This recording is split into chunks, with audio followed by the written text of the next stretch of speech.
தொடர் கனமழையின் காரணமாக 6 மாவட்டங்களில் விடுமுறை அறிவிக்கப்பட்டுள்ளது. கள்ளக்குறிச்சி மாவட்டம் திருக்கோவிலூர் நகராட்சிக்குட்பட்ட பள்ளிகளுக்கு மட்டும் இன்று விடுமுறை அறிவிக்கப்பட்டிருக்கிறது. 6 மாவட்டங்களில் பள்ளி கல்லூரிகளுக்கு இன்று விடுமுறை அறிவித்து மாவட்ட ஆட்சியர்கள் தனித்தனியாக உத்தரவை பிறப்பித்திருக்கின்றனர். அண்மை செய்தியாக பார்த்து வருகிறோம். ராணிப்பேட்டை, நீலகிரி, சேலம், திருவண்ணாமலை மாவட்டங்களில் பள்ளிகளுக்கு மட்டும் இன்று விடுமுறையானது அறிவிக்கப்பட்டிருக்கிறது.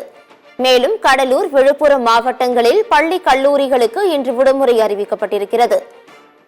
புதுச்சேரியில் உள்ள பள்ளி கல்லூரிகளுக்கு இன்று விடுமுறை அறிவிக்கப்பட்டுள்ள நிலையில் நீலகிரி, ராணிப்பேட்டையில் பள்ளிகளுக்கு மட்டும் விடுமுறை அறிவிக்கப்பட்டுள்ளது.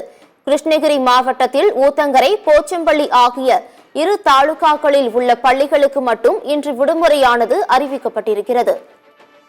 கள்ளக்குறிச்சி மாவட்டம் திருக்கோவிலூர் நகராட்சிக்குட்பட்ட பள்ளிகளுக்கு மட்டும் இன்று விடுமுறை அறிவிக்கப்பட்டிருக்கிறது. தமிழகத்தில் தொடர்ந்து பெய்து வரும் கனமழையின் காரணமாக பல பகுதிகளில் வெள்ள நீர் சூழ்ந்து காட்சியளிக்கிறது. இதனால் மாணவர்களின் நலன் கருதி அந்தந்த மாவட்ட ஆட்சியர்கள் தரப்பில் இந்த அறிவிப்பானது வெளியாகியிருக்கிறது. அண்மை செய்தியாக பார்த்து வந்தோம்.